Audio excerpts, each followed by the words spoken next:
Fellas, you know Degree Cool Rush deodorant, right? Well, last year they changed the formula, and guys were mad about it. One dude even started a petition. So guess what? Degree heard us, admitted they messed up, and brought the original Cool Rush scent back exactly how it was. And it's in Walmart, Target, and other stores now for under $4. So grab some and remember why its cool, crisp, and fresh scent made it the #1 men's antiperspirant for the last decade. Degree Cool Rush is back, and it smells like victory for all of us. At Capella University, you can learn at your own pace with our FlexPath learning format. Take 1 or 2 courses at a time and complete as many as you can in a 12-week billing session. With FlexPath, you can even finish the bachelor's degree you started in 22 months for $20,000. A different future is closer than you think with Capella University. Learn more at capella.edu. Fastest 25% of students. Cost varies by pace, transfer credits, and other factors. Fees apply.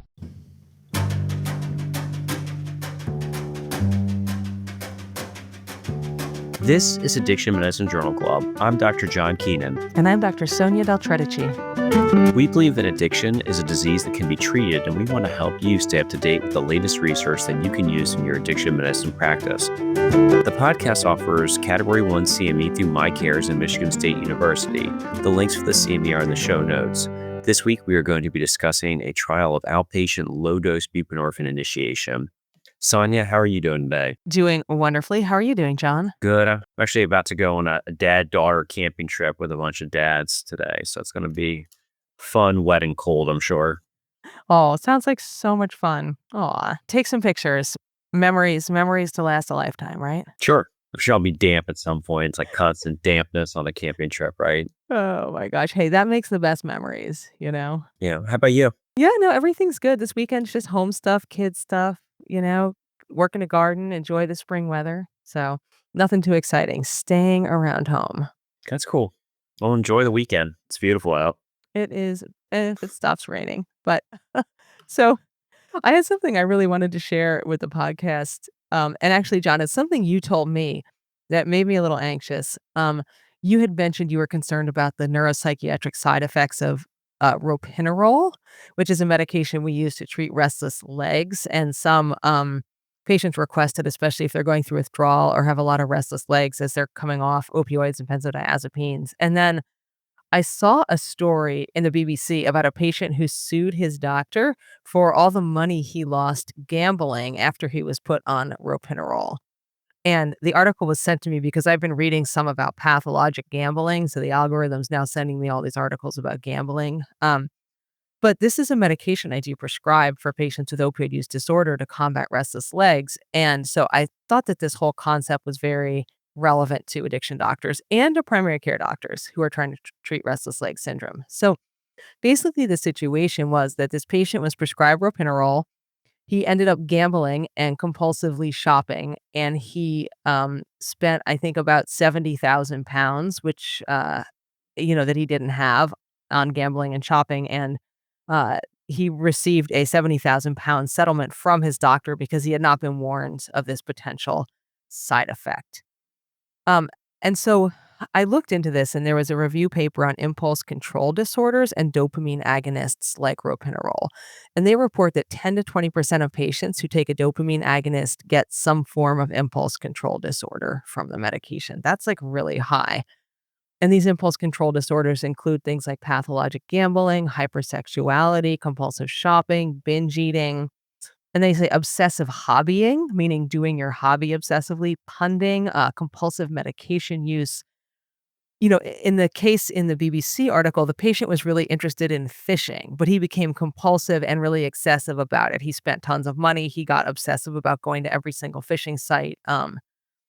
So that was the obsessive hobbying. John, do you know what the word punding means? You can get punding. It's like an obsession with a repetitive behavior. Yes, I had to look it up. I just looked it up. Yeah. Yeah. I'm going to use this word. But it's repetitive behavior, but they're complex behaviors. And it's a symptom of dopamine dysregulation. So examples of punding might be assembling and disassembling electronics, or compulsively sorting and organizing your coin collection, or sorting objects. I had done like a Google search for punding because I didn't know what it was. And the image included someone who dumped out the entire box of Fruit Loops and then arranged them in a perfect grid by color on the table. That was punding. I mean, we can't do that anymore because, Fruit Loops are out.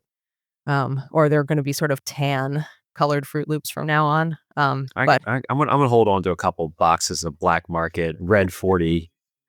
red 40 Fruit Loops. Yeah. Um, but after reading this article, I was a little concerned. So I ran a report on how many of my patients are on ropinerole. So, just full disclosure, I came up with 9 patients on ropinerole. And so none of them have mentioned this issue to me, but I don't know if they'd put 2 and 2 together. Like they go on this medicine for restless legs and now they're like spending too much money shopping. They might not recognize the connection. So as I'm doing refills and seeing patients for follow-ups, I'm going to make sure I, kind of check this ropinerole side effect for people. So John, have you seen people have this side effect when you prescribe ropinerole? Yeah, I have. I mean, I think people forget, like, propranolol, Pramipexole, all these dopaminergic agents, they're in the same class of drugs as kind of our Parkinson's drugs, right? So the side effect overlap is very high. I remember they did a review article in our family practice journal that actually out of all the drug classes, the highest relative risk increase of delirium is the dopaminergic agents. Also, incredibly high placebo effect, right? People really like these medications, whether they have restless leg or not, right? It's basically pure dopamine you're giving them. So it feels good. They want it. And I have had some patients between my Parkinson's patients where I prescribe like Cinemet and my restless legs people on Requip, where they've done some stuff that they, was not typical behavior beforehand, typically like, impulsive, hypersexual, people that were like in long-term relationships that, have someone on the side and we talk about it. Yeah. Yeah. I mean, to me, this was kind of new information, embarrassingly enough, as I started to look into it this year. So it's something I'm definitely going to be much more aware of. So, John, anything in the news strike you that you want to tell our listeners about? Yeah, I just wanted to bring this up. I'm sure that people are, I love our direct to consumer market in the United States, but I feel like people asked me about this before I really had a chance to read about it. But if you have not, the FDA just approved a new type of pain medication. It's just a press release called FDA approval of novel non-opioid treatment for moderate to severe acute pain. And basically, this is like a new drug class of medications that works on sodium channels in the peripheral nervous system to block pain signals. So kind of similar mechanism of action to like lidocaine.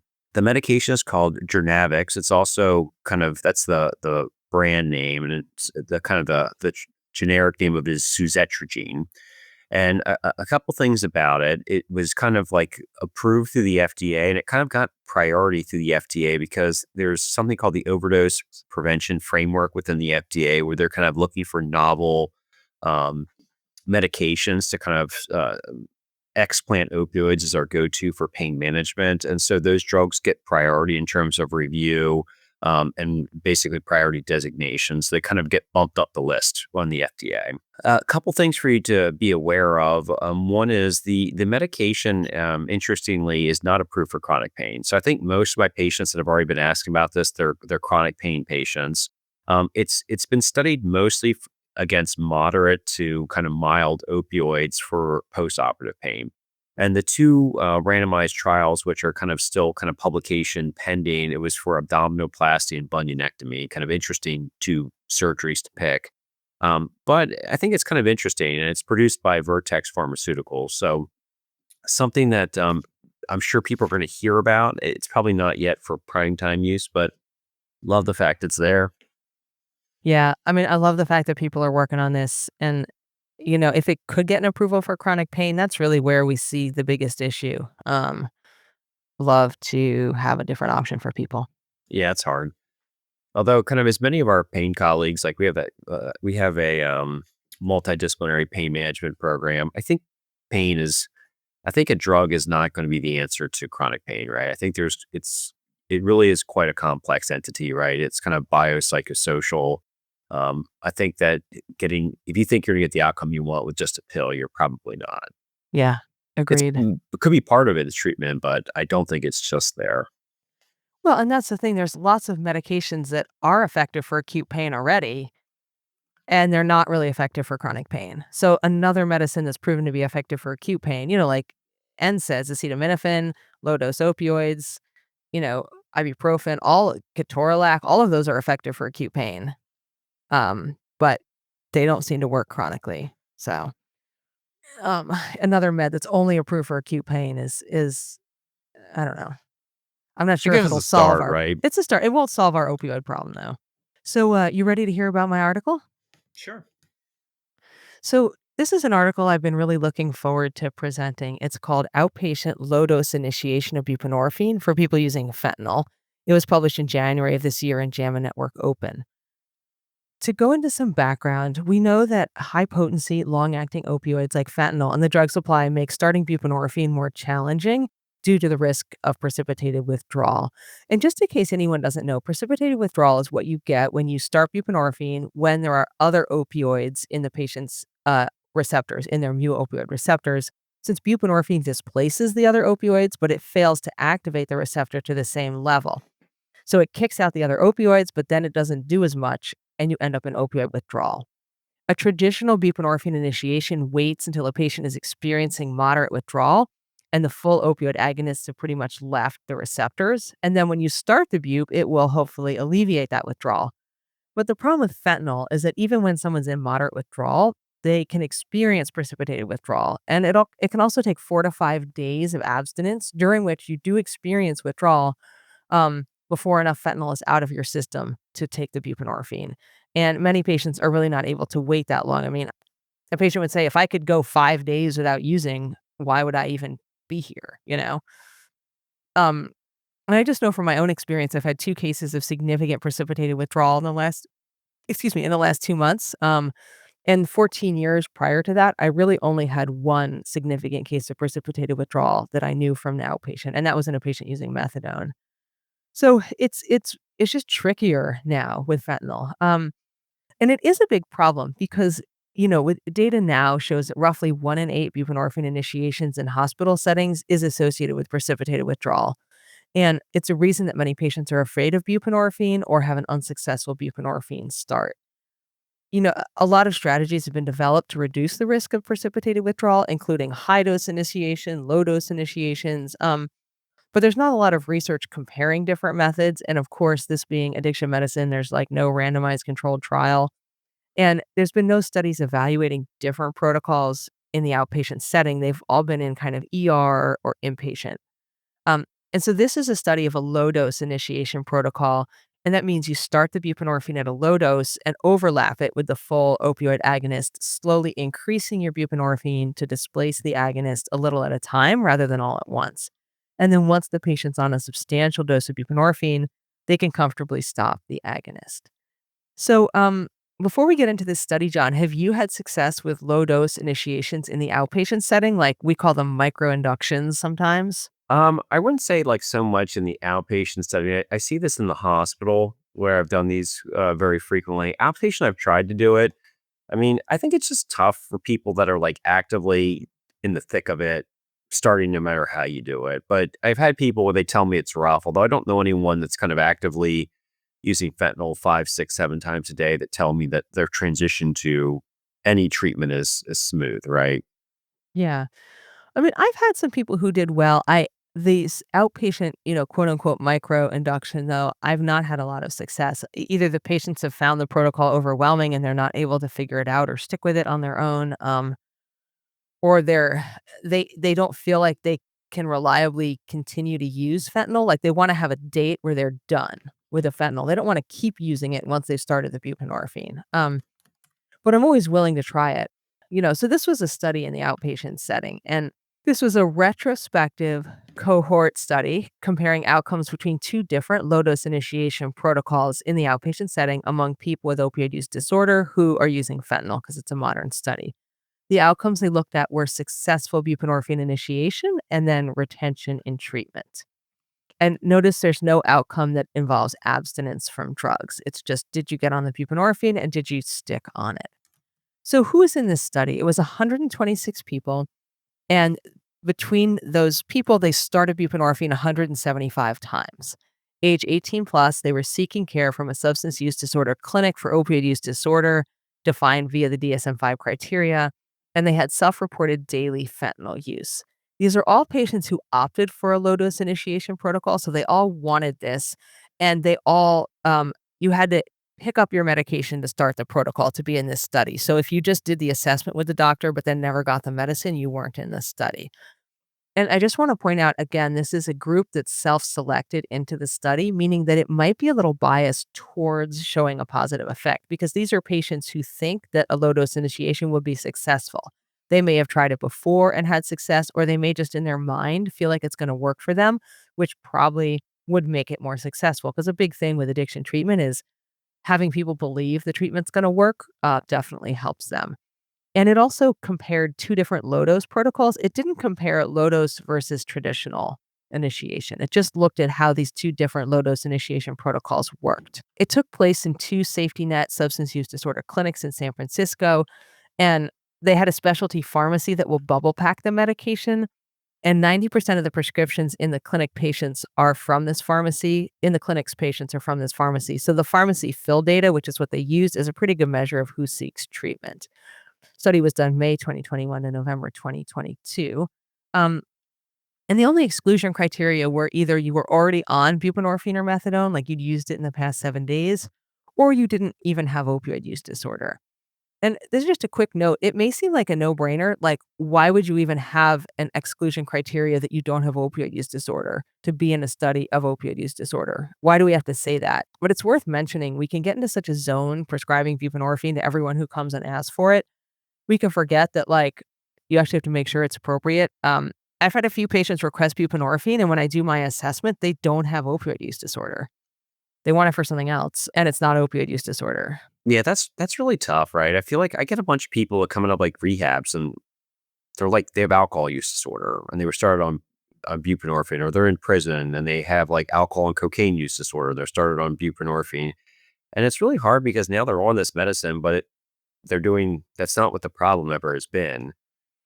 I don't know. Anyone listening that works in one of those settings, I feel like making sure that it's appropriate indication is important because just adding something that they don't need to be taking that has some risk. And of course, patients can give, false information. They may want buprenorphine and they might say they're using opioids and they do have opioid use disorder. And there's not much we can do about that. And it's a relatively safe medication. But I even have people who they don't they don't even pretend they have opioid use disorder. You know, they got nothing to say about opioids. They just heard that buprenorphine makes you feel good and they want to try it because they're struggling with something else, which isn't wrong. It does make you feel good. But yeah, you got to have opioid use disorder to get buprenorphine, at least now. It hasn't received any kind of approval for treatment of depression or stimulant use disorder or whatever else. The demographics, mean age was 35, 71% men, 37% had stable housing, so 63% did not have housing. 67% were using methamphetamines as well, which I guess is a West Coast thing.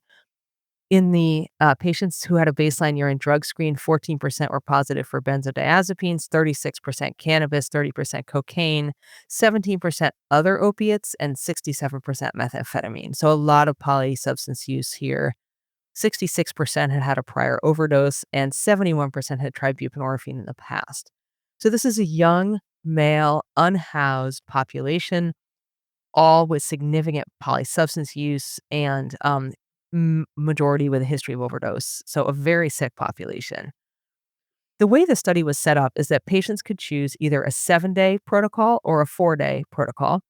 And they also got naloxone, harm reduction counseling, and medication for withdrawal management. So what the protocols were, again, is basically you started on a super low dose of buprenorphine and you slowly increased it each day, either for 4 days or 7 days. And you could still use your fentanyl however you wanted during that time.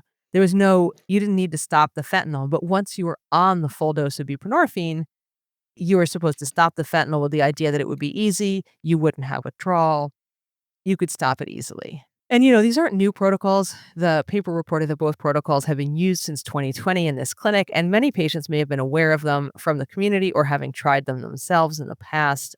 And again, because patients self-selected, we might be more likely to see a positive benefit. And if you want to take a look at the paper, they do have a nice chart of the different protocols. They will start with 0.5 milligram of buprenorphine several times a day and work their way up. The outcomes were successful buprenorphine initiation, defined as self-reported completion of the low-dose initiation protocol, and then buprenorphine retention, which was defined as the pickup of a second buprenorphine prescription within 1 month of the initiation. They defined discontinuation as a gap of more than 8 days in buprenorphine prescription. So pretty, modern outcome, just successful buprenorphine taking, no outcome about continued drug use. So, John, what do you think of this clinical question? I think it's interesting to see. I mean, I think it's certainly a barrier to care, right? Us kind of initiating these medications in the subgroup. I like the idea. Do they ever decide like any kind of like demographics or like when they say the patients could choose the 7 or the 4-day initiation protocol? Was there any kind of like rhyme or reason or patterns there? They did say that they did acknowledge that would be interesting, but they had not collected that data. They did why a patient would want low dose initiation overall, and almost universally it was to avoid precipitated withdrawal. But they didn't document why people chose 4 versus 7 days. Okay. So I thought this was a valid trial. It was a pretty good size, 128 people, which is sufficient. And as I said, they had 175 buprenorphine initiation attempts. The data is clinically relevant and unique. This is the largest study to evaluate a low-dose initiation in the outpatient setting. The groups were similar at baseline via demographics. The only difference, and I don't know if it's relevant or not, was that people with psychotic disorder were somewhat more likely to choose the 7-day protocol, but as a small subgroup. A certain number were lost to follow-up, but patients in the study tended not to seek care outside the system. This is an unhoused population. They don't necessarily have a lot of options for care. And because this clinic had an included pharmacy, patients like to come here, or rather, they prefer to get their care at this system because they can get the medications included with the pharmacy. And so they just assumed anyone lost to follow-up would be assumed to have had unsuccessful buprenorphine initiation, rather than assuming that they went and got care elsewhere. It was funded by NIDA and the AHRQ, so that's unlikely to cause bias. There were some limitations, though. The first is that it's a prospective cohort study, and participants are allowed to choose which protocol they wanted, as opposed to a randomized controlled trial. This will bias the results maybe towards success. And it was not blinded, it was not randomized, it was not placebo-controlled. Of course, that wouldn't really be possible with this clinical question. Demographically, this is a population with a high rate of treatment failure, or high risk rather of treatment failure, making generalizability to a lower risk population somewhat limited. Again, these are people who have every socioeconomic disadvantage. And so if it doesn't work for them, it's a little hard to say that it wouldn't work for a population that's a little less risky.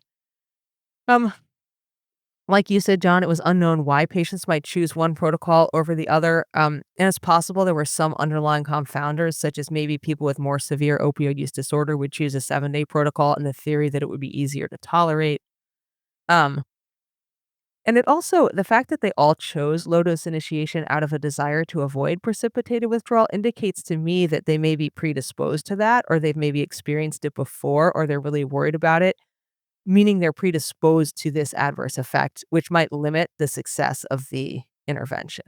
I thought it was clinically relevant, but it didn't include any of these more traditional measures of success, like reduced drug use or abstinence from drugs.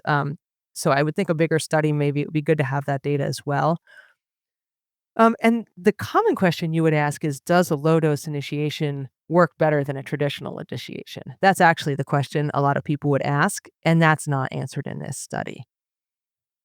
Another potential limitation is that patients had to use their own supply of unregulated fentanyl during the low-dose initiation, and this may have been unpredictable. Who knows how much they used, what was in it, what other drugs could have been mixed with it. So that will affect the outcome in a way that we don't know. And 34% were lost to follow-up. Pretty high, but not terrible for addiction treatment studies. Finally, up to 30% of the patients doing a low-dose initiation experienced opioid withdrawal.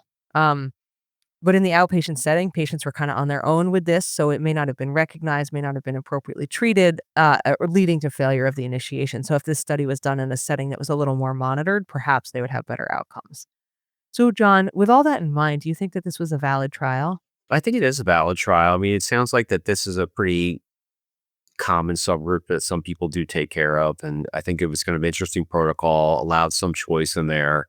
I think the outcomes are relatively valid. Yeah, and I mean, I said all the sort of negative stuff second, but the positive stuff I think is very positive, and so I do think it's a valid trial as well.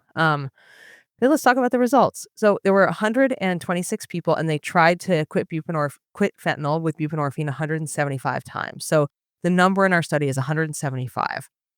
Overall, 34% had successful buprenorphine initiation, and 22% were retained in treatment at 28 days. So for this very sick, very high-risk population, to have 22% retained in treatment at a month, I think is a pretty good outcome for the protocol. When they compared the two, the 7-day protocol had about 28% were successful at starting it, and the 4-day protocol, about 38% were successful. Statistically, the confidence intervals crossed 1. So statistically, I wouldn't really say the 4-day was better than the 7-day. But there seemed to be a trend maybe favoring the 4-day protocol. In terms of the retention at 28 days, about 18% were still in treatment from the 7-day protocol, 21% from the 4-day protocol. And statistically, this was no difference. And that kind of surprised me. I might have thought the 7-day protocol would be easier for people because of potentially less precipitated withdrawal with a slower ramp up of the buprenorphine, but it doesn't seem to have played out that way. Yeah, that's I mean, interesting. honestly, my traditional buprenorphine initiation is like a 3-day protocol. So this 4-day one is not super different. I wonder if it's just kind of like rebranded as a as a low dose initiation, Yeah, it's kind of interesting. I feel like I know that there's some overlap here, but it certainly kind of continues to show like, I feel like kind of pushing through to a target dose is kind of more important, like how you get there as quickly as possible almost. Yeah, I kind of agree with that. In terms of follow up, 34% were lost to follow up. And patients who tried multiple times, because a bunch of people tried a few different times, those repeated attempts had a lower odds ratio of success than their first attempts. People with stable housing had better odds of success than people without, which is not surprising. And they didn't really have a lot of long-term success. So they had data up to 120 days, which is about 4 months, and only 12 patients were still in treatment at 120 days, which is kind of low. I did want to say I reached out to the author, so shout out to Dr. Swen, if that's how you pronounce your name, about patient experience with withdrawal. And she pointed me towards another paper they published using the same cohort about the patient experience with this, which was super interesting to me. So in the patients with whom they did have follow-up, there was deviation from the protocol instructions in about 22%. So about a fifth of people didn't even follow the instructions. 31% had withdrawal, 21% mild, 8% moderate, and 2% had severe withdrawal. 10 cases had precipitated withdrawal, and that was 8% of the initiations. And of those, 7 had deviated from the protocol instruction. So they only had 3 cases that they followed up with in which they had precipitated withdrawal if people followed the instructions correctly. So I thought that was pretty interesting. In the end, 34% successful initiation using these protocols, one or the other. Is this good or bad? And I think it's good for a high-risk population. It seemed like a pretty good, definitely something to say we could try with patients. So, John, what did you think of the results? I mean, I think you're right for like the population that you're talking about. Like this is pretty optimistic compared to a lot of the other data that we've seen. Although it also kind of is sombering that this is what we're considering a good outcome here, right? Yeah. I feel like it just kind of emphasizes how like there's just so much more that we have to do in this realm to kind of really treat all of our patients. We're only hitting a subgroup. Well, right, and how hard quitting fentanyl can be. I feel like the drug supply and whatever is going on out there is so much that the buprenorphine it's just not working quite as well as it used to for people. Well, in this group too, I feel like this kind of subgroup of this high social determinants of health population, right? I feel like there's a lot more going on too than just drug use and pharmacotherapy. Right. I wonder if like the future, we're going to have more like a Ryan White program type approach where we're going to have more resources to kind of help with, the social chaos that kind of contributes here. Well, right. Comprehensive care in all areas. So will this study help me in patient care? I mean, my patients are different from those in this study. I do have some who would be similar to this demographic, but the majority of my patients are probably in a little better situation than the people here. These patients have more socioeconomic challenges, more polysubstance use, especially methamphetamine, and most chose the low dose initiation, which my patients don't necessarily. But the protocol, I could do it in my setting. The protocol is published in the paper, and I would have to use the buprenorphine naloxone films and have the patient cut them into little pieces because I don't have a specialty pharmacy that would bubble pack these low doses of buprenorphine. If you use the tablets, they can't be broken into these small pieces. They just kind of crumble, according to my patients. So a pharmacist would have to do it, or you have to use the films that you can cut with like sharp little scissors. The study didn't find that one protocol is better than another, so I won't tell patients which one to do. But if they say they don't care, I would say the 4-day one, there was a trend towards the 4-day one being more successful. So in conclusion, the study isn't going to lead me to promote a low dose initiation protocol over a traditional initiation, but if a patient requests it out of a strong desire to avoid precipitated withdrawal, I would tell them they have about a third a chance of success or more. 4 or 7 days is the patient's choice, but as I said, I could point them towards the 4-day protocol if they really don't care. And I would just use the protocol outlined in this paper to give patients some guidance. So, John, with this data in mind, do you think you'll use this kind of protocol in the outpatient setting? I think like talking to a patient would be one of the possible options we could discuss, depending upon where they're at, what their previous experience was, how much, how long, and how frequent they're using like fentanyl, right? I think it's a different animal, right? Especially the lipophilic component of it. So I think it's a nice tool to have. Like I said, I've used this successfully in the hospital, but I have a little bit more of a captive audience there. Right. I can kind of give them more support through it. I think it's tough at home because I think the moment people feel off with these medicines or they fear precipitated withdrawal, they just kind of abandon the protocol. They don't have like the support to kind of keep going. Well, right. And despite all the prescriptions for comfort meds we can give out, it's a little hard for people to manage it totally on their own. And of course, inpatient, we do this and a lot of other places do it too. If we're going to do a low dose initiation protocol inpatient, we give the patient full opioid agonists. You can put them on PCA or give them standing doses of whatever, oxycodone, hydromorphone as the agonist. And so we can control that process as well, as opposed to doing it on your own when you have to use your own unregulated fentanyl. Yeah. Well, super interesting. I'd love to hear any of our listeners who might use this protocol with outpatients and how it's worked for them. Yeah. Well, thanks for presenting that. That's a great article and certainly something I think that we can all think about more, right? Yep. One more tool. One more tool. Well, thank you for listening to the Addiction Medicine Journal Club. The best part of any journal club is the conversation, and we want to hear what you have to say. To have your comments or opinions about the article included in a future episode, send us your comments on social media, email, or join us on Facebook. The links are in the show notes. Original theme music was composed and performed by Benjamin Kennedy, audio editing by Michael Bonanno, CME support from MyCares, produced by Dr. Patrick Beeman and Ars Longa Media.